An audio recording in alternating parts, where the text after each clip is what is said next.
ಈ ಶಾಲೆ ಸುಧಾ ನುಂಗಿದ್ದಾರೆ ಈಗಾಗಲೇ.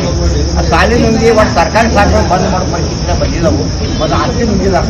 ಅದನ್ನ ಕೂಡಲೇ ರಸ್ತೆ ಮಾಡೋದು ಬಂದ್ ಮಾಡ್ತಾರೆ. ರಾಜಕಾರಣಿಗಳು ಫೀಲ್ಡ್ ಮಾಡಿದ್ರೆ ಒತ್ತಡ ಮಾಡಿ ರಸ್ತೆ ಮಾಡಕ್ಕಿದ್ದಾರೆ. ಅದನ್ನ ಬಂದ್ ಮಾಡಬೇಕು. ಬಂದ್ ಮಾಡಿದ್ರೆ ನಾವು ಹೋಗಿ ಬಂದ್ ಮಾಡ್ತೀವಿ, ಮತ್ತು ನಂತರ ಕ್ರಾಂತಿ ಆಗ್ತದೆ.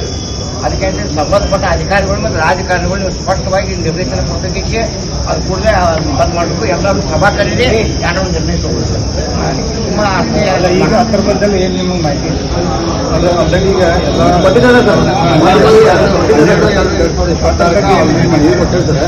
ಮನವಿ ಕೊಟ್ಟು 2 ತಿಂಗಳು ಮತ್ತು ವರ್ಕ್ ಕಾರ್ಯಾಚರಣೆ ಸರ್ಕಾರಿ ಅಧಿಕಾರಿಗಳಾಗಿ ಸರ್ಕಾರದ ಷಡ್ಯಂತ್ರ ನಡೆದಿರ್ತಾರೆ ಅಲ್ಲಿ.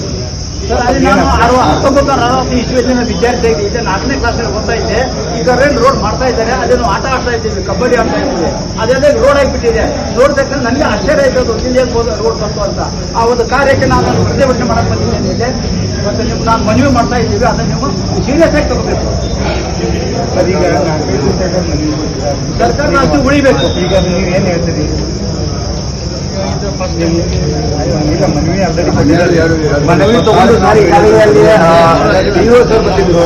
ಆಮೇಲೆ ಈಗ ಅಧಿಕಾರಿ ಯಾರು ಸರ್ಗಿಂದ ಬಂದಿದ್ರು ಅಧಿಕಾರಿ. ಆಮೇಲೆ PSO ಬಂದಿದ್ರು. ಸರ್, ಶಾಲೆ ಆಸ್ತಿ ರಕ್ಷಣೆ ಮಾಡಕ್ ಬಂದಿದ್ರು ಅಂತ ಹೇಳಿದ್ರು. ಬಟ್ ನಾವು ಇದನ್ನೆಲ್ಲ ತೋರಿಸ್ತೀವಿ, ಇದನ್ನು ರಕ್ಷಣೆ ಮಾಡ್ರಿ ಅಂತ ಹೇಳಿದ್ವಿ. ಆಯ್ತು, ನಾವು ಬಂದ್ ಮಾಡಿಸ್ತೀವಿ ಅಂತ ಹೇಳಿದ್ರು. ಆದ್ರೂ ಇದುವರೆಗೂ ಬಂದ್ ಮಾಡ್ತಾ ಇಲ್ಲ. ಅವನು ಶಾಲೆಯ ಆಸ್ತಿ ಹೊರಗಡೆನೆ ರಕ್ಷಣೆ ಮಾಡ್ತಾ ಇದ್ದಾನೆ ಕಾಂಟ್ರಾಕ್ಟರು. ಅದನ್ನು ಸರಿ ಹೇಳಿದ್ರು.